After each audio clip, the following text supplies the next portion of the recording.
Budget தாக்கலுக்கு முன்னதாக நிதியமைச்சர் நிர்மலா சீதாராமன் பொருளாதார வல்லுநர்கள் மற்றும் தொழில்துறையினருடன் ஆலோசனை நடத்த உள்ளதாக தகவல் வெளியாகியுள்ளது. 18வது மக்களவைத் தேர்தலில் பாஜக தலைமையிலான தேசிய ஜனநாயக கூட்டணி வெற்றி பெற்றது.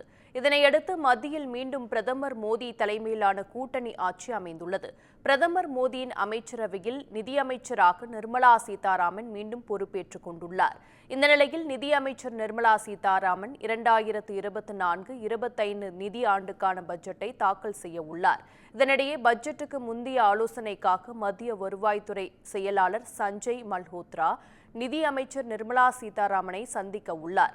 அதேபோல் பட்ஜெட் தாக்கலுக்கு முன்னதாக வரும் ஜூன் 20ஆம் தேதி பொருளாதார வல்லுநர்கள் மற்றும் தொழில்துறையினருடன் ஆலோசனை நடத்த உள்ளதாக தகவல் வெளியாகியுள்ளது.